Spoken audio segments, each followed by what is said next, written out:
আর এবার নজর রাখবো রাজ্যের আবহাওয়ার খবরের দিকে। সপ্তাহান্তে পারদ পতনের সম্ভাবনা পশ্চিমের জেলাগুলিতে। তাপমাত্রা কমবে এমনটাই পূর্বাভাস হাওয়া অফিসের। আগামী 4 থেকে 5 দিনে বৃষ্টির সম্ভাবনা নেই।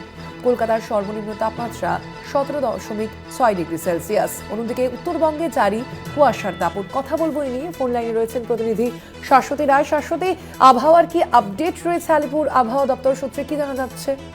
দেখো, ধীরে ধীরে যাচ্ছে শীত পড়ার আমেজ তৈরি হচ্ছে এবং শহর কলকাতার তাপমাত্রা আজকে 17.6, যা স্বাভাবিকের থেকে 1.4 ডিগ্রি বেশি।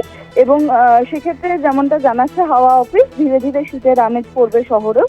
ইতিমধ্যেই পশ্চিমের জেলাগুলিতে পারদ পতন শুরু হয়েছে এবং ধীরে ধীরে এই পারদ পতনের সম্ভাবনা কিন্তু আরো বেশ কিছুটা বাড়বে এই সপ্তাহের শেষে। সেক্ষেত্রে 15 তারিখের পর থেকে, অর্থাৎ 15ই ডিসেম্বর থেকে তাপমাত্রা অনেকটাই নামবে দুই বঙ্গেই। এবং ইতিমধ্যেই উত্তরবঙ্গের ক্ষেত্রেও তাপমাত্রার পারদ বেশ কিছুটা নিচের দিকে।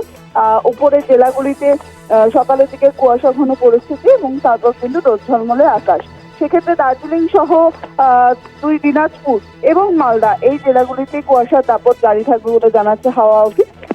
এর সঙ্গে সঙ্গে পশ্চিমের জেলাগুলির ক্ষেত্রে বিশেষভাবে বাঁকুড়া, বীরভূম, পুরুলিয়া এই জেলাগুলিতে সকালে কুয়াশা থাকলেও বেলা বাড়ার সঙ্গে সঙ্গে রোদ ঝলমলে আকাশ এবং রাতের তাপমাত্রা কিন্তু বেশ কিছুটা নিম্নমুখী হচ্ছে। এই পরিস্থিতি বজায় থাকলে বলা যায় যে আগামী সপ্তাহ থেকে সম্পূর্ণ শীতের আমেজ পাবে রাজ্যবাসী। ধন্যবাদ তোমায়। আমরা কথা বলছিলাম, ফোন লাইনে ছিলেন প্রতিনিধি শাশ্বতী রায়।